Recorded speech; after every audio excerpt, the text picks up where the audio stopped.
Conventional D C traction drive ആയിരുന്നു discuss ചെയ്തുകൊണ്ടിരിക്കുന്നത്. ഇവിടെ 3 ഫിഗർ കാണാം. ഈ 3 ഫിഗർ പറഞ്ഞാൽ D C series motor traction drive with എന്താണ് റെസിസ്റ്റൻസ് കൺട്രോൾ മെത്തേഡാണ്. 3 ടൈപ്പാണ്. ഫസ്റ്റത്തെ എന്താണ് കൺട്രോൾ ഫ്രം 0 to ഹാഫ് ആണ്, ഹാഫ് ബേസ് സ്പീഡാണ്. സെക്കൻഡ് വരുന്നത് control from half to full base ആണ്. ലാസ്റ്റ് വരുന്നത് എന്താണ് ഓപ്പറേഷൻ ആയിട്ട് ബേസ് സ്പീഡാണ്. അപ്പോൾ നമ്മളത് 3 കാര്യങ്ങൾ പറഞ്ഞു. ഇങ്ങനെ എന്ത് പറയുമ്പോൾ എന്ത് ചെയ്യും, നമ്മളൊരു പറഞ്ഞത് സെക്കൻഡ് പറഞ്ഞാൽ ഫസ്റ്റ് പറഞ്ഞാൽ നമുക്ക് എന്താണ് സീരീസാണ്, സെക്കൻഡ് പറഞ്ഞാൽ പാരലാണ്. അപ്പോൾ നമ്മൾ ഈ സീരീസിൽ നിന്ന് പാരൽ കണക്ഷനിലേക്ക് മാറുമ്പോൾ എന്ത് ചെയ്യും, അവിടെ ഒരു ബ്രേക്ക് അല്ലെങ്കിൽ ഹൈ കറൻറ്റ് ബ്രേക്ക് ഉണ്ടാവാൻ ചാൻസ് ഉണ്ട്. അതായത് നമ്മൾ പറയാം സീരീസ് കണക്ഷൻ നിന്ന് പാരൽ കണക്ഷനിലേക്ക് മാറുകയാണ്. അപ്പോൾ എന്ത് ചെയ്യും, അവിടെ ഒരു എന്തുണ്ട് ഹൈ കറൻറ്റിൻ്റെ ബ്രേക്ക് ഉണ്ടാവാനുള്ള ചാൻസ് ഉണ്ട്. അത് നമ്മൾ സഡനായിട്ട് അത് ചേഞ്ച് ചെയ്യുമ്പോൾ എന്ത് ചെയ്യും, അത് ഓപ്പൺ ചെയ്തിട്ട് അതിനെ റീകണക്ട് ചെയ്യുമ്പോൾ എന്ത് ചെയ്യും, അവിടെ ഒരു ടോർക്കിനെ അത് എഫക്റ്റ് ചെയ്യും. അതായത് നമ്മളിപ്പം സീരീസിൽ നിന്ന് പാരൽ കണക്ഷനിലേക്ക് മാറുമ്പോൾ എന്ത് ചെയ്യും, അത് സഡനായിട്ടുള്ളൊരു എന്ത് ചെയ്യും, നമ്മളവിടെ ഓപ്പൺ ചെയ്തിട്ട് അതിനെ റീകണക്ട് ചെയ്യണം. അങ്ങനെ റീകണക്ട് ചെയ്യുമ്പോൾ എന്ത് ചെയ്യും, അവിടെ സഡൻ പ്രൊഡ്യൂസ് എന്താണ് ഒരു അങ്ങനെ കണക്ഷൻ എന്ത് ചെയ്യും, പ്രൊഡ്യൂസ് എന്താണ് സ്റ്റെപ്പ് ചേഞ്ച് ഇൻ ടോർക്കിൻ്റെ ഒരു സ്റ്റെപ്പ് ചേഞ്ച് എന്ത് ചെയ്യാൻ ടോർക്ക് ചെറുതായിട്ട് അത് എഫക്റ്റ് ചെയ്യണം. അതെന്ത് ചെയ്യും, നമ്മളെ പാസഞ്ചേഴ്സിന് എന്ത് ചെയ്യും ഡിസ്കംഫോർട്ട് പോസിബിൾ അല്ലെങ്കിൽ ഇൻക്രീസ് ടെൻഡൻസി വീൽ സ്ലിപ്പ് ഒക്കെ എന്ത് ചെയ്യാൻ ചാൻസ് ഉണ്ട്. അതായത് നമ്മൾ സീരീസ് കണക്ഷൻ എന്ത് ചെയ്യും സെക്കൻഡായ പാരലൽ കണക്ഷനിലേക്ക് മാറുമ്പോൾ അല്ലെങ്കിൽ ഓപ്പൺ ചെയ്തിട്ട് റീകണക്ട് ചെയ്യുമ്പോൾ എന്ത് ചെയ്യും, അവിടെ ഒരു ടോർക്കിനെ എഫക്റ്റ് ചെയ്യുക, ടോർക്കിൽ ചേഞ്ച് ഉണ്ടാവാനുള്ള കാരണം. അത് ടോർക്കിന് ചേഞ്ച് ഉണ്ടായിട്ടുണ്ടാവും. അത് നമ്മളെന്ത് ചെയ്യും പാസഞ്ചേഴ്സിന് അതിൻ്റെ അവളെ ട്രാവലിങ്ങിന് ഡിസ്കംഫോർട്ട് അതുപോലെ എന്ത് ചെയ്യും അത് എഫക്റ്റ് ചെയ്യും. അതേപോലെ എന്ത് ചെയ്യും, അതൊരു tendency for wheel slip, wheel സ്ലിപ്പാവാനുള്ള എന്ത് ചെയ്യും ടെൻഡൻസി ഇൻക്രീസ് ആവും. ഇങ്ങനെ നമ്മൾ ചേഞ്ച് ചെയ്യുമ്പോൾ അപ്പോൾ അങ്ങനെ ചേഞ്ച് ചെയ്യുന്നത് ഒഴിവാക്കാൻ വേണ്ടിയിട്ട് നമ്മളവിടെ യൂസ് ചെയ്യുന്നതാണ് എന്ത് ക്ലോസ്ഡ് സർക്യൂട്ട് ട്രാൻസിസ്റ്റർ എന്ന് പറയും. അതായത് ക്ലോസ്ഡ് സർക്യൂട്ട് ട്രാൻസിസ്റ്റർ എന്ന് പറയുന്ന സംഭവമാണ് അവിടെ നമ്മൾ യൂസ് ചെയ്യുന്നത്. അതായത് ഡ്യൂറിങ് ട്രാൻസിസ്റ്റർ അതായത് സീരീസ് ടു പാരലൽ കണക്ഷൻ നമ്മളെ സീരീസിന് പാരലൽ കണക്ഷനിലേക്ക് മാറ്റുമ്പോൾ നമ്മൾ എന്ത് ചെയ്യും, അവിടെ യൂസ് ചെയ്യുന്നതാണ് എന്ത് ക്ലോസ്ഡ് സർക്യൂട്ട് ട്രാൻസിസ്റ്ററാണ് നമ്മളവിടെ യൂസ് ചെയ്യേണ്ടത്. അതായത് നമ്മൾ സീരീസിനെ പാരലലിലേക്ക് മാറ്റുമ്പോൾ എന്ത് ചെയ്യും, അവിടെ യൂസ് ചെയ്യുന്ന മെത്തേഡാണ് closed circuit transistor has to be apply ചെയ്യണം. ആ മെത്തേഡാണ് നമ്മളവിടെ അപ്ലൈ ചെയ്യേണ്ടത്. അതെന്ത് ചെയ്യും, it is not desirable to break such high current അത് അങ്ങനത്തെ ബ്രേക്ക് ചെയ്യാനുള്ളൊരു ചാൻസും ഇല്ല. അപ്പം നമ്മളവിടെ യൂസ് ചെയ്യേണ്ട മെത്തേഡാണ് എന്ത് ക്ലോസ്ഡ് സർക്യൂട്ട് ട്രാൻസിഷൻ എന്ന മെത്തേഡ്. ഇവിടെ കാണാം എന്താണ് ഡ്യൂറിങ് ട്രാൻസിഷൻ ഫ്രം എന്താണ് സീരീസ് ടു പാരലൽ കണക്ഷൻ, സീരീസിന് പാരലൽ കണക്ഷനിലേക്ക് മാറുമ്പോഴത്തേക്കും അവിടെ closed circuit transition has to be applied. Closed circuit ട്രാൻസിഷനാണ് എന്ത് ചെയ്യേണ്ടത് അവിടെ അപ്ലൈ ചെയ്യേണ്ടത്. Because it is not desirable to break such high current, അങ്ങനെ ഹൈ കറണ്ട് ബ്രേക്ക് ചെയ്യാനുള്ളൊരു ചാൻസ് ഉണ്ടായില്ല, അതിനുണ്ടാവില്ല. പിന്നെ എന്താ the sudden change of current at the time of opening, അതായത് സഡൻ ചേഞ്ച്, അതായത് റീ ഓപ്പണിംഗ് ചെയ്യുമ്പോൾ ഒരു സഡൻ ചേഞ്ച് ഇൻ കറണ്ട് എന്ത് ചെയ്യും വിൽ പ്രൊഡ്യൂസ് എന്താണ് സ്റ്റെപ്പ് ചേഞ്ച് ഇൻ ടോർക്ക്. അതായത് നമ്മൾ സഡനായിട്ടുള്ള ഓപ്പണിംഗ് റീകണക്ട് ചെയ്യാൻ വേണ്ടിയും അത് സഡൻ ചേഞ്ച് കറണ്ടിനെ അത് എഫക്റ്റ് ചെയ്യും.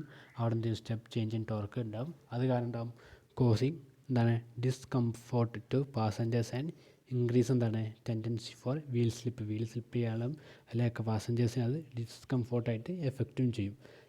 അതായത് ഒഴിവാക്കാൻ വേണ്ടിയിട്ട് നമ്മൾ എന്ത് ചെയ്യുന്നത് അവിടെ ക്ലോസ്ഡ് സർക്യൂട്ട് ട്രാൻസിഷൻ യൂസ് ചെയ്യുന്നത്. അവിടെ ഈ ഒരു പ്രശ്നങ്ങളും വീല് സ്ലിപ്പാവുന്നതും അതിൽ പാസഞ്ചേഴ്സിനെ ഇത് അവോയ്ഡ് ചെയ്യാൻ വേണ്ടിയിട്ടൊക്കെ നമ്മൾ അവിടെ യൂസ് ചെയ്യുന്ന മെത്തേഡാണ് എന്ത് ക്ലോസ്ഡ് സർക്യൂട്ട് ട്രാൻസിഷൻ എന്ന് പറഞ്ഞ മെത്തേഡ്. നമ്മൾ താഴത്ത് കാണിച്ച ഫിഗറാണ് എന്ത് ക്ലോസ്ഡ് സർക്യൂട്ട് ട്രാൻസിഷൻ.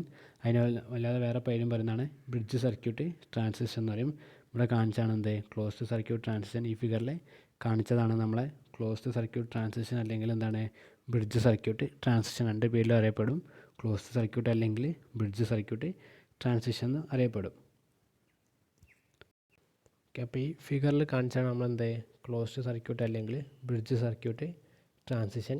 ഈ മെത്തേഡ് അല്ലെങ്കിൽ ക്ലോസ്ഡ് സർക്യൂട്ട് അല്ലെങ്കിൽ ബ്രിഡ്ജ് സർക്യൂട്ട് ട്രാൻസിഷൻ യൂസ് ചെയ്യുമ്പോൾ എന്ത് ചെയ്യും ഡിഫറെൻറ്റ് സ്റ്റെപ്പ് ഓഫ് കൺട്രോൾ നമ്മൾ എന്ത് ചെയ്യണം. നമ്മൾ ഈ കാണിച്ച ഫിഗറാണ് ബ്രിഡ്ജ് സർക്യൂട്ട് അല്ലെങ്കിൽ ക്ലോസ്ഡ് സർക്യൂട്ട്. ഈ ഒരു മെത്തേഡ് നമ്മൾ ചെയ്യുകയാണെങ്കിൽ ഇത് മെത്തേഡ് ചെയ്യുന്നതാണ് നമ്മളെ സീരീസിൽ നിന്ന് പാരലലായി മാറ്റുമ്പോഴൊരു വീലിൻ്റെ സ്ലിപ്പ്, അതായത് പാസഞ്ചേഴ്സിനുള്ള ഡിസ്കംഫോർട്ട് ഒക്കെ ഒഴിവാക്കാൻ വേണ്ടിയിട്ട് നമ്മൾ എന്ത് ചെയ്യുന്നത് ഈ ഒരു മെത്തേഡ് യൂസ് ചെയ്യുന്നത്. ഈ ഒരു മെത്തേഡ് പറഞ്ഞിട്ടാണ് നേരത്തെ കാണിച്ചിരുന്നില്ല. 2 പേര് കാരണം മൊത്തം 4 മോട്ടറാണ് യൂസ് ചെയ്യുക. 4 മോട്ടറിന് ഒരു മോട്ടറിൻ്റെ പേർ 2 പേരാണ് ഉണ്ടാവുക. ഒരു പേരിൽ എന്ത് ചെയ്യും 2 മോട്ടറിൻ്റെ ഒക്കെ കണക്ട് ചെയ്തിട്ടുണ്ട്. അതിൻ്റെ റെസിസ്റ്റൻസൊക്കെ എന്തുണ്ട് ഈ ഒരു മെത്തേഡിലുണ്ടാവും. അപ്പോൾ എന്ത് ചെയ്യും ഡിഫറെൻറ്റ് സ്റ്റെപ്പ് ഓഫ് കൺട്രോൾ നമ്മൾ എന്ത് ചെയ്യണം ഈ ഒരു മെത്തേഡിൽ യൂസ് ചെയ്യണം. അതായത് ഡിഫറെൻറ്റ് സ്റ്റെപ്പ് ആയിട്ട് വെച്ചാൽ നമ്മൾ എന്ത് ചെയ്യണം ഓരോ കൺട്രോൾ ചെയ്യാൻ. അപ്പോൾ അതിൽ ഫസ്റ്റ് വരുന്ന പോയിൻ്റാണ് എന്ത് നമ്മൾ ക്ലോസ് എന്ത് ചെയ്യണം. ഫസ്റ്റ് വരുന്ന ഡിഫറെൻറ്റ് സ്റ്റെപ്സ് എന്ന് പറയുന്നതിൽ ഫസ്റ്റ് സ്റ്റെപ്പാണ് എന്ത് ക്ലോസ് 1L 1S 2S. അതായത് ഈ 1L 1s അതേപോലെ ഈ 2s നമ്മൾ എന്ത് ചെയ്യണം, ക്ലോസ് ചെയ്യണം. അതായത് ഡിഫറെൻറ്റ് സ്റ്റെപ്പ് ഓഫ് കൺട്രോളാണ്. അത് ഡിഫറെൻറ്റ് സ്റ്റെപ്പിൽ ഫസ്റ്റ് സ്റ്റെപ്പാണ് എന്താ പറയുന്നത്, ക്ലോസ് ചെയ്യുക. ഇതൊക്കെ 1L 1s 2s ഈ ഇത് എന്ത് ചെയ്യും, which connect the both motor pair. നമ്മളെ ഇതൊരു മോട്ടറിൻ്റെ പെയറാണ്, അതേപോലെ ഇതൊരു മോട്ടറിൻ്റെ പെയറാണ്. പിന്നെ ഇങ്ങനെ നമ്മൾ 1L 1s 2s ക്ലോസ് ചെയ്യുമ്പോൾ എന്ത് ചെയ്യും, ഈ പെയർ എന്ത് ചെയ്യും, 1ഉം 2ഉം എന്ത് ചെയ്യും, നമ്മളെ സീരീസ് കണക്ട് ചെയ്ത റെസിസ്റ്ററായ R1ഉം അതേപോലെ R2 അക്രോസ് എന്ത് ചെയ്യും, കണക്റ്റായി മാറും. അതായത് നമ്മൾ ക്ലോസ് ചെയ്തു 1L 1s 2s നമ്മൾ എന്ത് ചെയ്തു, ക്ലോസ് ചെയ്തു. അങ്ങനെ ക്ലോസ് ചെയ്യുമ്പോൾ എന്ത് ചെയ്യും, വിച്ച് കണക്റ്റ് എന്താണ്, ബോത്ത് മോട്ടോർ പെയർ. അതായത് നമ്മൾ മോട്ടോർ പെയറായ 1ഉം 2നും എന്ത് ചെയ്യും, in series with the resistor R1 R2 ആയിട്ട് അത് സീരീസ് ആയിട്ട് കണക്ട് ചെയ്യും. നമ്മളിങ്ങനെ ഈ സ്വിച്ച് ക്ലോസ് ചെയ്യുമ്പോൾ എന്ത് ചെയ്യും, ഇത് സ്വിച്ച് ക്ലോസ് ചെയ്താൽ എന്ത് ചെയ്യും, ഈ മോട്ടോർ പെയർ എന്ത് ചെയ്യും, ഈ സീരീസ് ആയിട്ടുള്ള റെസിസ്റ്റൻസ് ആയിട്ട് കണക്ട് ചെയ്യും. ഈ സ്വിച്ച് ക്ലോസ് ചെയ്യുമ്പോൾ എന്ത് ചെയ്യും, ഇതുമായിട്ടുള്ള സീരീസ് ആയിട്ട് കണക്ട് ചെയ്യും. അപ്പോൾ അതവിടെ സീരീസ് ആയിട്ടുള്ള റെസിസ്റ്റൻസ് R1 R2 ആയിട്ട് കണക്ട് ചെയ്ത്. ഇനി അടുത്ത രണ്ടാമത്തെ സ്റ്റെപ്പ് പറഞ്ഞാൽ എന്താണ്, ക്ലോസ് പ്രോഗ്രസീവ്ലി എന്താണ് 1A to 6A 1A to 6A വരെയുള്ളത് എന്ത് ചെയ്യുക, പ്രോഗ്രസീവ്ലി ക്ലോസ് ചെയ്യുക. അപ്പോൾ എന്ത് ചെയ്യും, നൗ മോട്ടോർ സ്പീഡ് ആ nearly half of base speed. അപ്പോൾ ഇതൊക്കെ എന്ത് ചെയ്യുക, ക്ലോസ് ചെയ്യുക. 1A to 6A എന്നാണ് പറഞ്ഞത്. 1A to 6A എന്ത് ചെയ്യുക, നമ്മൾ പ്രോഗ്രസീവ്ലി ക്ലോസ് ചെയ്യുക. അങ്ങനെ ക്ലോസ് ചെയ്യുമ്പോൾ എന്ത് ചെയ്യും, നൗ മോട്ടോർ സ്പീഡ് ആ nearly half of base speed. നമ്മുടെ മോട്ടറിൻ്റെ സ്പീഡ് എന്ത് ചെയ്യും, ഹാഫ് ഓഫ് ബേസ് സ്പീഡിൽ എത്തിയിട്ടുണ്ടാകും. ബേസ് സ്പീഡിൻ്റെ ഹാഫിൽ, അതായത് ഹാഫ് ഓഫ് ബേസ് സ്പീഡിൽ അത് എത്തിയിട്ടുണ്ടാകും. അടുത്ത സ്റ്റെപ്പ് പറഞ്ഞാൽ എന്താ, ക്ലോസ് 1B 1B എന്ത് ചെയ്യുക, ക്ലോസ് ചെയ്യുക. ഈ കാണിച്ച 1B എന്ത് ചെയ്യുക, നമ്മൾ ക്ലോസ് ചെയ്യുക. അങ്ങനെ 1B ക്ലോസ് ചെയ്യുമ്പോൾ ആണ് മൂന്നാമത്തെ സ്റ്റെപ്പ്. അടുത്ത സ്റ്റെപ്പ് നാലാമത്തെ സ്റ്റെപ്പ് പറഞ്ഞാൽ എന്താ ചെയ്യുക, ഓപ്പൺ. ഏതൊക്കെ നമ്മൾ മുന്നേ ക്ലോസ് ചെയ്ത 1s 1A to 6A, അതായത് മുന്നേ ക്ലോസ് ചെയ്ത നമ്മൾ മുന്നേ ക്ലോസ് ചെയ്ത 1s 1A to 6A വരെ എന്ത് ചെയ്യുക, നമ്മൾ ഓപ്പൺ ചെയ്യുക. അത് ഫസ്റ്റ് ഒന്ന് ജസ്റ്റ് ഒന്നുകൂടി നോക്കുക. ഫസ്റ്റ് സ്റ്റെപ്പിൽ എന്താ പറയുന്നത്, ഫസ്റ്റ് സ്റ്റെപ്പിൽ പറയുന്നത് നമ്മൾ എന്ത് ചെയ്യുക, ഈ 1s ഈ 1L 1s 2s എന്ത് ചെയ്യുക, ക്ലോസ് ചെയ്യുക. അങ്ങനെ ക്ലോസ് ചെയ്യുമ്പോൾ എന്ത് ചെയ്യും, നമ്മൾ ഈ രണ്ട് മോട്ടറിൻ്റെ പേര് എന്ത് ചെയ്യും, നമ്മളെ ഈ രണ്ട് റെസിസ്റ്റൻസായ R1 R2 എന്ത് ചെയ്യും, സീരീസ് ആയിട്ട് കണക്ട് ചെയ്യും. അങ്ങനെ കണക്ട് ചെയ്തതിന് ശേഷം എന്ത് ചെയ്യുക, അത് ക്ലോസ് പ്രോഗ്രസീവ്ലി. അടുത്ത സ്റ്റെപ്പ് നമ്മളെ ഈ 1A to 6A വരെയുള്ള എന്ത് ചെയ്യുക, എല്ലാം ക്ലോസ് ചെയ്യുക. പ്രോഗ്രസീവ്ലി എല്ലാം ക്ലോസ് ചെയ്യുക. അതായത് 1A to 6A എല്ലാം ക്ലോസ് ചെയ്യുമ്പോൾ നമ്മളെ മോട്ടർ എന്ത് ചെയ്യും, nearly half of base speed എത്തും. അതിനുശേഷം എന്ത് ചെയ്യുക, നമ്മളെ ക്ലോസ് 1B മാത്രം എന്ത് ചെയ്യുക, ക്ലോസ് ചെയ്ത് മാത്രം ക്ലോസ് ചെയ്യുക. അതായത് നമ്മളെ 1B മാത്രം ക്ലോസ് ചെയ്യുക. 1B ക്ലോസ് ചെയ്തതിന് ശേഷം എന്ത് ചെയ്യുക, 1B ക്ലോസ് ആക്കിയതിന് ശേഷം എന്ത് ചെയ്യുക, നമ്മളെ ഈ ഓൾറെഡി ക്ലോസ് ആയ 1s അതേപോലെ 1A to 6A ഒക്കെ എന്ത് ചെയ്യുക, നമ്മൾ ഓപ്പൺ ചെയ്യുക. ഓൾറെഡി മുന്നേ ക്ലോസ് ചെയ്ത 1s 1A to 6A ഒക്കെ എന്ത് ചെയ്യുക, നമ്മൾ ഓപ്പൺ ചെയ്യുക. അടുത്ത സ്റ്റെപ്പ് എന്താണ്, ക്ലോസ് 2L 2Bയും 2L അല്ലെങ്കിൽ കാണിച്ച 2L ഈ 2B എന്ത് ചെയ്യുക, ക്ലോസ് ചെയ്യുക. പിന്നെ എന്താ അടുത്ത സ്റ്റെപ്പ്, ആറാമത്തെ സ്റ്റെപ്പ് എന്താ, ഓപ്പൺ 1B. ഇതിന് മുന്നേ ക്ലോസ് ചെയ്ത് ഈ 1B എന്ത് ചെയ്യുക, നമ്മൾ ഓപ്പൺ ചെയ്യുക. ദിസ് കണക്ട് ഇത് ഇങ്ങനെ നമ്മൾ എന്ത് ചെയ്യും, ഈ 2L 2Bയും ക്ലോസ് ചെയ്തു. അതേപോലെ 1B ഓപ്പൺ ചെയ്യുമ്പോൾ എന്ത് ചെയ്യും, നമ്മൾ രണ്ട് മോട്ടോർ പെയർ എന്ത് ചെയ്യും, റെസിസ്റ്റൻസായിട്ട് സീരീസ് വിത്ത് ഈച്ച് അതർ. അങ്ങനെ കണക്ട് ചെയ്യുമ്പോൾ എന്ത് ചെയ്യും, നമ്മൾ ഓൾറെഡി കണക്ട് ചെയ്ത മോട്ടറിന് 1 പെയറും 2 പെയറും എന്ത് നമ്മൾ സീരീസും പാരലലായിട്ട് നമ്മൾ റെസിസ്റ്റൻസിന് കണക്ട് ചെയ്തിട്ടുണ്ടാകും വിത്തൗട്ട് ഓപ്പണിംഗ് മോട്ടർ ആർമേച്ചറും ഫീൽഡ് സർക്യൂട്ടും. അതായത് ഇങ്ങനെ നമ്മൾ എന്ത് ചെയ്ത് 2L ഈ കാണിച്ച 2L 2B നമ്മൾ എന്ത് ചെയ്ത് ക്ലോസ് ചെയ്തു. അതിൻ്റെ കൂടെ തന്നെ നമ്മൾ എന്ത് ചെയ്തു, IB ഓപ്പൺ ചെയ്തു. അങ്ങനെ ഓപ്പൺ ചെയ്യുമ്പോൾ എന്ത് ചെയ്യും, നമ്മൾ ഈ 1 പെയർ 1 മോട്ടറും പെയർ 2 മോട്ടറും എന്താവും, സീരീസ് വിത്ത് നമ്മളെ സെക്ഷൻ റെസിസ്റ്ററായിട്ട് സീരീസും പാരലലായിട്ട് കണക്ട് ചെയ്യും. എങ്ങനെ, വിത്തൗട്ട് ഓപ്പണിംഗ് മോട്ടർ ആർമേച്ചർ അതിൻ്റെ ഫീൽഡ് സർക്യൂട്ട്. മോട്ടറിൻ്റെ ആർമേച്ചറും ഫീൽഡ് സർക്യൂട്ട് ഓപ്പൺ ചെയ്യാതെ ഇത് സീരീസ് പാരലായിട്ട് സീരീസിൽ നിന്ന് പാരലാക്കി മാറി കണക്ട് ചെയ്യും. അതിനുശേഷം എന്ത് ചെയ്യുക, നമ്മളെ ക്ലോസ് കോൺടാക്റ്റ് ഏതൊക്കെ 1A 2A 3A 4A അതൊക്കെ എന്ത് ചെയ്യുക, നമ്മൾ ക്ലോസ് ചെയ്യുക. അതായത് ആറാമത്തെ സ്റ്റെപ്പ് പറഞ്ഞാൽ ഇതൊക്കെ ക്ലോസ് ചെയ്യുക. Close contact 1A 2A. ഈ ലാസ്റ്റ് സ്റ്റെപ്പ് പറയുന്നത് ഈ 1Aയും 2Aയും എന്ത് ചെയ്യുക, ക്ലോസ് ചെയ്യുക. പിന്നെ അടുത്ത 3Aയും 4Aയും ക്ലോസ് ചെയ്യുക. അടുത്തതിൽ എന്ത് ചെയ്യുക, 5Aയും 6Aയും ക്ലോസ് ചെയ്യുക. ഇൻ പെയർസ്, ഓരോ പെയറായിട്ട് 1Aയും 2Aയും ഒരു പെയർ, 3Aയും 4Aയും ഒരു പെയർ, 5Aയും 6Aയും എന്ത് ചെയ്യുക, ഒരു പെയർ. അപ്പോൾ ഇതെന്ത് ചെയ്യും, നമ്മളെ മോട്ടറിന് എന്ത് ചെയ്യും, disconnect 2 motor pairs in parallel and starting process complete. ഇതിങ്ങനെ കണക്ട് ചെയ്യണം. നമ്മൾ 1Aയും 2Aയും പെയറായിട്ട് കണക്ട് ചെയ്യുമ്പോൾ എന്ത് ചെയ്യും, നമ്മൾ രണ്ട് മോട്ടർ പെയർ, അതായത് മോട്ടർ പെയർ 1Aനും മോട്ടർ പെയർ 2Aനും എന്ത് ചെയ്യും, ഇൻ പാരലലാകും and starting process is complete ആയിട്ട് സ്റ്റാർട്ടിംഗ് പ്രോസസ്സ് അതായത് കംപ്ലീറ്റ് ആവും. അതായത് നമ്മളിങ്ങനെ കണക്ട് ചെയ്തിട്ട് മോട്ടർ രണ്ടും പെയർ 1ഉം പെയർ 2ഉം പാരലായി കണക്ട് ചെയ്യും, നമ്മളെ സ്റ്റാർട്ടിംഗ് പ്രോസസ്സ് കംപ്ലീറ്റ് ആവും. ഓക്കെ, ഈ ഒരു മെത്തേഡാണ് നമ്മളെ ബ്രിഡ്ജ് കണക്ഷനാണ്, ബ്രിഡ്ജ് ട്രാൻസിഷനാണ്. ക്ലോസ്ഡ് ഇതെന്ന് ബ്രിഡ്ജിലേക്ക് ബ്രിഡ്ജ് അല്ലെങ്കിൽ ക്ലോസ്ഡ് കണക്ഷനാണ് ഇതിന് പറയുക. ഈ ഒരു ഇതിൽ കാരണം ചെയ്യുന്നത് വെച്ചാൽ നമ്മളെ സീരീസിന് പാരലായി മാറ്റുമ്പോഴൊരു എഫക്റ്റീവ് വീൽ സ്ലിപ്പ്, അതായത് പാസഞ്ചേഴ്സിനുള്ള ഡിസ്കംഫോർട്ടൊക്കെ ഒഴിവാക്കാൻ വേണ്ടിയിട്ട് നമ്മൾ എന്ത് ചെയ്യുന്നത്, ഈ ബ്രിഡ്ജ് ട്രാൻസിഷൻ അല്ലെങ്കിൽ ക്ലോസ്ഡ് സർക്യൂട്ട് ട്രാൻസിഷൻ യൂസ് ചെയ്യുന്നത്. ഇത് യൂസ് ചെയ്യുമ്പോൾ നമുക്ക് എന്ത് ചെയ്യും, അവിടെ വീൽ സ്ലിപ്പിങ്ങും അതേപോലത്തെ നല്ല ബാക്കിയുള്ള എഫക്റ്റൊക്കെ നമുക്ക് എന്ത് ചെയ്യാൻ പറ്റും, ഒഴിവാക്കാൻ പറ്റും. അപ്പോൾ ഇതിന് വേണ്ടി നമ്മൾ 4-5 സ്റ്റെപ്പായിട്ടാണ് ഇത് ചെയ്യുന്നത്. ഫസ്റ്റ് സ്റ്റെപ്പ് എന്താ പറയുന്നത്, നമ്മൾ എന്ത് ചെയ്യുക, ക്ലോസ് ചെയ്യണം. ഇതൊക്കെ 1L 1S 2S ഒക്കെ ക്ലോസ് ചെയ്യാണ്. അങ്ങനെ ക്ലോസ് ചെയ്യുമ്പോൾ എന്ത് ചെയ്യും, നമ്മളെ പെയറായ മോട്ടോർ പെയർ 1ഉം മോട്ടോർ പെയർ 2ഉം എന്ത് ചെയ്യും, അടുത്ത റെസിസ്റ്റൻസിന് സീരീസ് ആയിട്ട് കണക്ട് ചെയ്തിട്ടുണ്ടാവും. പിന്നെ നമ്മൾ എന്ത് ചെയ്യുക, നമുക്ക് കുറേ റെസിസ്റ്റൻസ് ഇവിടെ തന്നിട്ടുണ്ട് 1A to 6A വരെയുള്ളത്. അതൊക്കെ നമ്മൾ എന്ത് ചെയ്യുക, ക്ലോസ് ചെയ്യുക. 1 മുതൽ 6A വരെയുള്ളതൊക്കെ ക്ലോസ് ചെയ്യുക. അപ്പോൾ നമ്മളെ മോട്ടോർ എന്താകും, അതിൻ്റെ ഹാഫ് ഓഫ് ബേസ് സ്പീഡിൽ എത്തിയിട്ടുണ്ടാവും. അങ്ങനെ ക്ലോസ് ചെയ്യുമ്പോൾ മോട്ടോർ അതിൻ്റെ ഹാഫ് ഓഫ് ബേസ് സ്പീഡിൽ എത്തിയിട്ടുണ്ടാവും. പിന്നെ നമ്മൾ എന്ത് ചെയ്യുക, അവിടെ 1B മാത്രം നമ്മൾ ഓപ്പൺ ചെയ്യുക, അല്ല ക്ലോസും ചെയ്യുക. 1Bയും കൂടിയും ക്ലോസ് ചെയ്യുക. പിന്നെ അടുത്ത സ്റ്റെപ്പ് എന്താ പറയുക, നമ്മൾ മുന്നേ ക്ലോസ് ചെയ്ത 1Sഉം അതേപോലെ 1A to 6A വരെയുള്ള എന്ത് ചെയ്യുക, ഓപ്പൺ ചെയ്യുക. നമ്മൾ ഫസ്റ്റ് സ്റ്റെപ്പിൽ ഓൾറെഡി 1S ക്ലോസ് ചെയ്തിട്ടുണ്ട്. പിന്നെ നമ്മൾ സെക്കൻഡ് സ്റ്റെപ്പിൽ നമ്മൾ എന്താ 1A to 6Aയും ക്ലോസ് ചെയ്തിട്ടുണ്ട്. ആ 1Sഉം 1A to 6Aയും എന്ത് ചെയ്യുക, നമ്മൾ ഓപ്പൺ ചെയ്യുക. പിന്നെ നമ്മൾ എന്ത് ചെയ്യുക, അടുത്തതായി നമ്മൾ 2Lഉം 2B എന്ത് ചെയ്യുക, ക്ലോസ് ചെയ്യുക.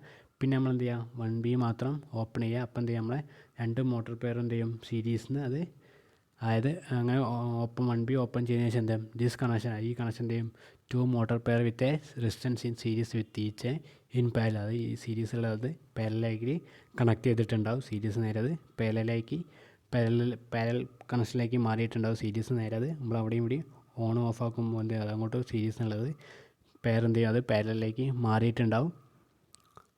വിത്തൗട്ട് എന്താണ് ഓപ്പണിംഗ് ആണ്, ആർമേച്ചറും ഫീൽഡും ഓപ്പൺ ചെയ്യാനാണ് എന്ത് ചെയ്തത്, നമ്മൾ സീരീസിൽ നിന്ന് പാരലിലേക്ക് മാറ്റിയത്.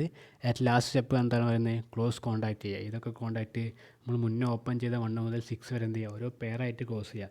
1ഉം 2ഉം ആദ്യം ക്ലോസ് ചെയ്യുക, 3ഉം 4ഉം ക്ലോസ് ചെയ്യുക, 5ഉം 6ഉം ക്ലോസ് ചെയ്യുക. അങ്ങനെ എന്ത് ചെയ്യുക, ഓരോ പെയറായിട്ട് നമ്മൾ ക്ലോസ് ചെയ്യുക. അപ്പം എന്ത് ചെയ്യും, this contact 2 motor pair in parallel. അങ്ങനെ എന്താവും, ക്ലോസ് ചെയ്യുമ്പോൾ എന്ത് ചെയ്യും, നമ്മൾ ഈ ഓരോ 2 മോട്ടോർ പെയർ എന്താവും പാരലൽ കണക്ഷനായിട്ട് മാറിയിട്ടുണ്ടാവും. സ്റ്റാർട്ടിങ് പ്രോസസ്സർ കംപ്ലീറ്റ് ചെയ്തിട്ടുണ്ടാവും. അപ്പോൾ ഇതാണ് നമ്മളെ ബ്രിഡ്ജ് ട്രാൻസിഷൻ കണക്ഷൻ എന്ന് പറയുന്നത്, അല്ലെങ്കിൽ ബ്രിഡ്ജ് ക്ലോസ്ഡ് ട്രാൻസിഷൻ കണക്ഷൻ എന്ന് പറയുന്നത്, സർക്യൂട്ട് എന്ന് പറയുന്നത്. നമ്മൾ എന്ത് ചെയ്തിട്ടുണ്ട്, DC ട്രാക്ഷൻ മോട്ടറിൻ്റെ കൺവെൻഷണൽ DC ട്രാക്ഷൻ്റെ ഓരോ സ്റ്റാർട്ടിങ് മെത്തേഡ് പറഞ്ഞിട്ടുണ്ട്. സ്റ്റാർട്ടിങ് സ്പീഡ് കൂട്ടി വരാനുള്ള മെത്തേഡ് പറഞ്ഞു. ഇനി നമുക്ക് ബ്രേക്കിംഗ് നോക്കാം. ബ്രേക്കിംഗ് ആയിട്ട് ഇവിടെ അപ്ലൈ ചെയ്യുന്നത് ഏതാണ്, ഫോർ ഡൈനാമിക് ബ്രേക്കിംഗ് ആണ് ഇവിടെ ചെയ്യുന്നത്. അതായത് സപ്ലൈ എന്ത് ചെയ്യും, നമ്മൾ സ്വിച്ച് ഓഫ് ചെയ്യും, ഫീൽഡ് എന്ത് ചെയ്യും, റിവേഴ്സ് ചെയ്യും, ആൻഡ് റെസിസ്റ്റൻസ് എന്ത് ചെയ്യും, നമ്മൾ connected across each motor pair. അതായത് ഫോർ ഡൈനാമിക് ബ്രേക്കിംഗ് ചെയ്യുകയാണെങ്കിൽ എന്ത് ചെയ്യും, നമ്മൾ എന്ത് ചെയ്യും, സപ്ലൈ ഒക്കെ എന്ത് ചെയ്യും, സ്വിച്ച് ഓഫ് ആക്കും. സപ്ലൈ സ്വിച്ച് ഓഫ് ആക്കിയതിന് ശേഷം എന്ത് ചെയ്യും, ഫീൽഡ് റിവേഴ്സ് ചെയ്യും. ഫീൽഡ് റിവേഴ്സ് ചെയ്തതിന് ശേഷം എന്ത് ചെയ്യും, നമ്മൾ റെസിസ്റ്റർ എന്ത് ചെയ്യും, കണക്റ്റഡ് അക്രോസ് ഈച്ച് മോട്ടോർ പെയറിന് അക്രോസ് എന്ത് ചെയ്യും, ഓരോ സെക്കൻഡ് നമ്മളെ റെസിസ്റ്റേഴ്സ് എന്ത് ചെയ്യും, കണക്ട് ചെയ്യും. നമ്മളിവിടെ ഡൈനാമിക് ബ്രേക്കിംഗ് ആണ് യൂസ് ചെയ്യുന്നത്. അപ്പോൾ എന്ത് ചെയ്യും, നമ്മളെ മോട്ടർ എന്ത് ചെയ്യും, ഒരു സെൽഫ് എക്സൈറ്റഡ് ജനറേറ്ററായിട്ട് വർക്ക് ചെയ്യും. നമ്മളെ ഫീൽഡിനെ എന്ത് ചെയ്തിട്ടുണ്ട്, റിവേഴ്സ് ആയിട്ട് കണക്ട് ചെയ്തിട്ടുണ്ട്. അതിന് അക്രോസ് എന്ത് ചെയ്തിട്ടുണ്ട്, നമ്മൾ ഓരോ മോട്ടോർ പെയറിന് അക്രോസും റെസിസ്റ്റൻസും കണക്ട് ചെയ്തിട്ടുണ്ട്. ആ ടൈം നമ്മൾ എന്ത് ചെയ്യും, നമ്മളെ മോട്ടർ എന്ത് ചെയ്യും, ഒരു സെൽഫ് എക്സൈറ്റഡ് ജനറേറ്ററായിട്ട് വർക്ക് ചെയ്യും. അങ്ങനെ നമ്മൾ ആസ് ദ ട്രെയിനിൻ്റെ സ്പീഡ് കുറഞ്ഞുകൊണ്ട്, ആക്സിലേറ്റർ അല്ല ഡീസിലേറ്റർ, ട്രെയിനിൻ്റെ സ്പീഡ് കുറഞ്ഞുകൊണ്ടിരിക്കുമ്പോൾ എന്ത് ചെയ്യും, റെസിസ്റ്റൻസ് സെക്ഷൻ എന്ത് ചെയ്യും, കട്ട് ഔട്ട് ബൈ 1 by 1. റെസിസ്റ്റൻസിൻ്റെ ഓരോ സെക്ഷൻ എന്ത് ചെയ്യും, ഓരോ സെക്ഷനായിട്ട് കട്ട് ഔട്ട് ചെയ്യും. ഓരോ സെക്ഷനെ കട്ട് ചെയ്ത് ഒഴിവാകും. അത് മെയിൻറ്റെയിൻ ഒരു ഗുഡ് ബ്രേക്കിംഗ് ടോർക്ക് നമുക്ക് അവിടെ തരും. അതായത് ട്രെയിൻ നമ്മൾ എന്തൊക്കെ പറഞ്ഞു, ഡൈനാമിക് ബ്രേക്കിംഗ് പറഞ്ഞു, അതെന്ത് ചെയ്തു, സപ്ലൈ ഓഫ് ആക്കിയിട്ട് ഫീൽഡ് റിവേഴ്സ് ചെയ്തിട്ട് ഈച്ച് മോട്ടോർ പെയറിന് അക്രോസ് നമ്മൾ റെസിസ്റ്റൻസ് കണക്ട് ചെയ്തു. അപ്പോൾ നമ്മളെ മോട്ടറിൻ്റെ സെൽഫ് എക്സൈറ്റഡ് ജനറേറ്ററായിട്ട് വർക്ക് ചെയ്തു. നമ്മൾ ട്രെയിൻ ഉണ്ടാവും ഡീസലേഷൻ ചെയ്യാണ്, സ്പീഡ് കുറഞ്ഞു വരികയാണ്. നമ്മൾ റെസിസ്റ്റൻസ് എന്ത് ചെയ്യും, കട്ട് ഔട്ട് 1 by 1 ആയിട്ട് എന്ത് ചെയ്യും, നമ്മൾ റെസിസ്റ്റൻസ് കട്ട് ഔട്ട് ചെയ്യും. എന്ത് ചെയ്യും, മെയിൻറ്റെയിൻ ഗുഡ് ബ്രേക്കിംഗ് ടോർക്ക് അവിടെ നമുക്ക് എന്ത് ചെയ്യാൻ പറ്റും, മെയിൻറ്റെയിൻ ചെയ്യാൻ പറ്റും. അങ്ങനെയൊക്കെ എന്ത് ചെയ്യും, ഡ്യൂറിങ് ഡൈനാമിക് ബ്രേക്കിംഗ് എന്ത് ചെയ്യും, നമുക്ക് എന്ത് ചെയ്യണം, ലാർജ് റെസിസ്റ്റൻസ് ആവശ്യമാണ്. നമുക്ക് കുറേ റെസിസ്റ്റൻസ് എന്തുണ്ട്, അത് അത്യാവശ്യമാണ്. ഡൈനാമിക് ബ്രേക്കിംഗ് ചെയ്യുമ്പോൾ ലാർജ് റെസിസ്റ്റൻസ് എന്താണ്, റിക്വയർഡ് ആണ്. സ്റ്റാർട്ടിങ്ങിനെക്കാട്ടും കൂടുതൽ എന്ത് ചെയ്യണം, നമുക്ക് റെസിസ്റ്റൻസ് അവിടെ സ്റ്റോപ്പ് ചെയ്യുന്ന ടൈമിൽ നമുക്ക് ആവശ്യമാണ്, ബ്രേക്കിംഗ് ടൈമിൽ ആവശ്യമാണ്. അപ്പോൾ therefore additional resistance is used along with the starting resistor. അതായത് നമ്മൾ പറഞ്ഞു, ഡൈനാമിക് ബ്രേക്കിംഗ് ചെയ്യുമ്പോൾ സ്റ്റാർട്ടിങ്ങിനെക്കാട്ടും കൂടുതൽ എന്ത് വേണം, റെസിസ്റ്റൻസ് നമുക്ക് ബ്രേക്കിംഗ് ചെയ്യുമ്പോൾ വേണം. അങ്ങനെ ബ്രേക്കിംഗ് ചെയ്യുമ്പോൾ നമ്മൾ സ്റ്റാർട്ടിങ്ങിൻ്റെ കൂടെ തന്നെ റെസിസ്റ്റൻസിൻ്റെ കൂടെ തന്നെ നമ്മൾ എക്സ്ട്രാ റെസിസ്റ്റൻസ് കണക്ട് ചെയ്യുകയാണ് ചെയ്യുന്നത്. സ്റ്റാർട്ടിംഗ് റെസിസ്റ്റൻസിൻ്റെ കൂടെ എക്സ്ട്രാ റെസിസ്റ്റൻസ് അവിടെ കണക്ട് ചെയ്യുകയാണ്. അപ്പോൾ എന്ത് ചെയ്യും, ഇവിടെ നമ്പർ ഓഫ് ഓപ്പറേഷൻ എന്ത് ചെയ്യുന്നുണ്ട്, നമ്പർ ഓഫ് ഓപ്പറേഷൻ ആണ് ഇൻവോൾവ്, കുറേ ഓപ്പറേഷൻ ഇവിടെ ഇൻവോൾവ് ചെയ്തിട്ടുണ്ട്, അധികം ഓപ്പറേഷൻ എന്ത് ചെയ്യുന്നുണ്ട് ഇവിടെ ഇൻവോൾവ് ചെയ്തിട്ടുണ്ട്. അപ്പോൾ it will be very difficult for the driver to carry ഇത് ഔട്ട് ഓർ മാനുവലി. അപ്പോൾ നമ്മൾ ഡൈനാമിക് ബ്രേക്കിംഗ് ആണ് ചെയ്യുന്നത്. അപ്പോൾ എന്ത് ചെയ്യുന്നുണ്ട്, ഡൈനാമിക് ബ്രേക്ക് ചെയ്യുമ്പോൾ അത് സപ്ലൈ ഓഫ് ആക്കിയിട്ട് അതിനെ നേരെ എന്ത് ചെയ്യുക, റിവേഴ്സ് ചെയ്ത് ഫീൽഡ് റിവേഴ്സ് ആയി കണക്ട് ചെയ്യണം. അങ്ങനെ പിന്നെ ഓരോ മോട്ടോർ പെയറിന് അക്രോസ് ഓരോ റെസിസ്റ്റൻസ് കണക്ട് ചെയ്യണം. ഈ റെസിസ്റ്റൻസ് പറഞ്ഞിരിക്കുകയാണെങ്കിൽ നമ്മൾ ഡീസലേറ്റ് ചെയ്യുമ്പോൾ ഓരോ കട്ട് ചെയ്ത് കുറയാനുള്ളത്. അപ്പോൾ നമ്മൾ സ്റ്റാർട്ടിങ്ങിനെക്കാട്ടും കൂടുതൽ എന്ത് ചെയ്യണം, റെസിസ്റ്റൻസ് ഇവിടെ ബ്രേക്കിൻ്റെ ടൈമിൽ വേണം. അപ്പോൾ എന്ത് ചെയ്യുക, നമ്മൾ സ്റ്റാർട്ടിങ് റെസിസ്റ്റൻസിൻ്റെ കൂടെ എക്സ്ട്രാ റെസിസ്റ്റൻസ് വേറെയും കണക്ട് ചെയ്യണം. അപ്പോൾ എന്ത് ചെയ്യും, ഇവിടെ കുറേ എന്ത് ചെയ്യുന്നുണ്ട്, നമ്പർ ഓഫ് ഓപ്പറേഷൻ ഇവിടെ നടക്കുന്നുണ്ട്, കുറേ വർക്ക് ഇവിടെ നടക്കുന്നുണ്ട്. അതൊക്കെ നമ്മൾ എന്ത് ചെയ്യാൻ പറ്റില്ല, ഡ്രൈവറിനെ കൊണ്ട് മാനുവലി ആയിട്ട് കൺട്രോൾ ചെയ്യാൻ പറ്റില്ല. അപ്പോൾ എന്ത് ചെയ്യും, automatic control using contract and servo drives are use for. ഈ ഒരു ജോബിന് നമ്മൾ എന്ത് ചെയ്യും, ഓട്ടോമാറ്റിക് കൺട്രോൾ അല്ലെങ്കിൽ സെർവോ ഡ്രൈവ്സ് ആണ് എന്ത് ചെയ്യുന്നത്, ഈ ഒരു മെക്കാനിസത്തിന് വേണ്ടി നമ്മളവിടെ യൂസ് ചെയ്യുന്നത്. കാരണം മാനുവലായിട്ട് ഇത് ചെയ്യാൻ നടക്കില്ല. കാരണം സ്റ്റാർട്ടിങ്ങിനെക്കാട്ടും കൂടുതൽ റെസിസ്റ്റൻസ് നമുക്ക് എന്ത് ചെയ്യണം, സ്റ്റോപ്പിംഗ് അല്ലെങ്കിൽ ബ്രേക്കിംഗ് ടൈമിൽ വേണം. അതൊക്കെ നമ്മൾ എന്ത് ചെയ്യുക, സ്റ്റാർട്ടിങ്ങിനായിട്ട് റെസിസ്റ്റൻസിൻ്റെ കൂടെ കണക്ട് ചെയ്യുക. അപ്പോൾ അതൊക്കെ ചെയ്യാൻ ഒറ്റയ്ക്ക് ഡ്രൈവർക്ക് മാനുവലായിട്ട് ചെയ്യാൻ പറ്റില്ല. അപ്പോൾ എന്ത് ചെയ്യുക, അവിടെ നമ്മൾ ഓട്ടോമാറ്റിക് കൺട്രോൾ അല്ലെങ്കിൽ യൂസിങ് ഓട്ടോമാറ്റിക് കൺട്രോൾ എന്താണ്, using contactors and servo drive വെച്ചിട്ട് നമ്മൾ എന്ത് ചെയ്യാണ് ഇവിടെ. അതായത് automatic controls using contactor and servo drives are use to simplify the job of ഡ്രൈവറുടെ ജോബ് സിംപ്ലിഫൈ ചെയ്യാൻ വേണ്ടി നമ്മൾ എന്ത് ചെയ്യുക, ഓട്ടോമാറ്റിക് കൺട്രോൾ യൂസിങ് കോൺടാക്ടറും അതേപോലെ സെർവോ ഡ്രൈവ്സും ആണ് ഇവിടെ യൂസ് ചെയ്യുന്നത് ബ്രേക്കിങ്ങിന്. നമുക്ക് ഈ ഡി സി ട്രാക്ഷൻ്റെ കുറച്ച് ഡിസഡ്വാൻറ്റേജ് നോക്കാം. ലോ എഫിഷ്യൻസി ആണ് എന്ത്, due to resistance control. Resistance use ചെയ്യുന്നതുകൊണ്ട് എന്ത് ചെയ്തിട്ടുള്ള എഫിഷ്യൻസി എന്തായിരിക്കും, ലോ ആയിരിക്കും, ലെസ് ആയിരിക്കും. പിന്നെ എന്താണ്, പ്യുവർ അഡിനേഷൻ ഡ്യൂ ടു എന്താണ്, step change in torque, more drooping speed, torque becomes of resistance control. ഈ റെസിസ്റ്റൻസ് കൺട്രോൾ കാരണം എന്ത് ചെയ്തു, നമ്മളെ സ്റ്റെപ്പ് ചേഞ്ച് ടോർക്കിനെ എഫക്റ്റ് ചെയ്യും, അതുപോലെ സ്പീഡ് ടോർക്ക് കർവിനെ എഫക്റ്റ് ചെയ്യും. പിന്നെ എന്താണ്, frequent maintenance due to large number of moving contacts. ഇവിടെ കുറേ മൂവിങ് കോൺടാക്ട്സ് ആണ് ഉള്ളത്. അപ്പോൾ എന്ത് ചെയ്യും, ഫ്രീക്വൻ്റ് ആയിട്ട് നമ്മൾ എന്ത് ചെയ്യണം, ഇതിനെ മെയിൻറ്റെയിൻ ചെയ്യണം. പിന്നെ എന്താ പറയുന്നത്, very large section are used in the starting and braking resistance. അതായത് അത്യാവശ്യം നല്ലൊരു ലാർജ് സെക്ഷൻ എന്തുണ്ട് നമ്മൾ സ്റ്റാർട്ടിങ്ങിലും ബ്രേക്കിംഗ് സെക്ഷനിൽ നമ്മൾ യൂസ് ചെയ്യുന്നത്. കാരണം 2 പെയർ മോട്ടറുണ്ട്, അതിന് നമ്മൾ സ്റ്റാർട്ടിങ് ടൈമിൽ സീരീസ് ആയിട്ട് കുറേ റെസിസ്റ്റൻസ് കണക്ട് ചെയ്തിട്ടുണ്ട്. ബ്രേക്കിംഗ് ടൈമിലാണെങ്കിൽ എന്ത് ചെയ്യും, കൂടുതൽ റെസിസ്റ്റൻസ് എന്ത് ചെയ്യണം, നമ്മൾ സ്റ്റാർട്ടിങ് ടൈമിനേക്കാളും കൂടുതൽ റെസിസ്റ്റൻസ് അവിടെ യൂസ് ചെയ്യണം. അപ്പോൾ എന്താ, ലാർജ് സെക്ഷനാണ് എന്താണ് യൂസ് ചെയ്യുന്നത് ഇതിൽ സ്റ്റാർട്ടിങ്ങിലും ബ്രേക്കിംഗ് റെസിസ്റ്റൻസിലും. എവറേജ് ആക്സിലറേഷനും ഡീസലേഷൻ ടോർക്ക്, എവറേജ് ആയിട്ടുള്ള ആക്സിലറേഷനും ഡീസലേഷനും ടോർക്കായിരിക്കും. പിന്നെ എന്താ, torque lower compare to maximum torque. Maximum torque വെച്ച് കമ്പയർ ചെയ്യുമ്പോൾ ടോർക്ക് കുറവായിരിക്കും. മോട്ടർ പ്രൊഡ്യൂസ് ചെയ്യുന്ന ടോർക്ക് എന്തായിരിക്കും, മാക്സിമം ടോർക്ക് വെച്ച് കമ്പയർ ചെയ്യുമ്പോൾ കുറവായിരിക്കും. പിന്നെ എന്ത് ചെയ്യും, this slow down the average speed of submarine train. അപ്പോൾ ഇത്രയാണ് നമ്മൾ എന്തുണ്ടായി ഈ ഒരു മെത്തേഡിൻ്റെ ഡിസഡ്വാൻറ്റേജ്. ഒന്ന് ലോ എഫിഷ്യൻസിയാണ്, റെസിസ്റ്റൻസ് കൺട്രോൾ കാരണം എഫിഷ്യൻസി കുറവാണ്. പിന്നെ എന്താണ്, പെട്ടെന്നുള്ള ഈ ഒരു മെത്തേഡ് റെസിസ്റ്റൻസ് കൺട്രോൾ കാരണം അവിടെ പെട്ടെന്ന് ചേഞ്ച് ഇൻ ടോർക്ക്, അതേപോലെ സ്പീഡ് ടോർക്ക് കർവിലൊക്കെ എന്ത് ചെയ്യും, അത് എഫക്റ്റ് ചെയ്യും. പിന്നെ എന്താണ്, ഫ്രീക്വൻ്റ്ലി മെയിൻ്റെനൻസ് ആവശ്യമാണ്, കാരണം ലാർജ് മൂവിങ് കോൺടാക്ട്സ് ഉള്ളതാണ്. പിന്നെ എന്താണ്, വെരി ലാർജ് സെക്ഷൻ എന്തുണ്ട്, സ്റ്റാർട്ടിങ്ങിലും ബ്രേക്കിംഗ് സെക്ഷനിലും അത്യാവശ്യം ലാർജ് റെസിസ്റ്റൻസ് സെക്ഷൻ ഇവിടെ എന്തുണ്ട്, യൂസിങ് ഉണ്ട്. അതെന്ത് ചെയ്യും, എവറേജ് ആക്സിലറേഷനും ഡീസലേഷൻ ടോർക്കാണ് ഇവിടെ ഉള്ളത്. പിന്നെ മോട്ടോർ പ്രൊഡ്യൂസ് ചെയ്യുന്നതിൽ മാക്സിമം ടോർക്ക് വെച്ച് കമ്പയർ ചെയ്യുമ്പോഴാണ് വളരെ കുറവായിരിക്കും ഇവിടെ ഉണ്ടാവുക. അപ്പോൾ ഇത്രയാണ് എന്തുണ്ട് നമ്മളെ കൺവെൻഷണൽ ഡി സി ഡ്രൈവിൻ്റെ റെസിസ്റ്റൻസ് കൺട്രോൾ മെത്തേഡ് വെച്ച് ചെയ്യുമ്പോഴുള്ള ഡിസഡ്വാൻറ്റേജ് എന്ന് പറയുന്ന കാര്യങ്ങൾ.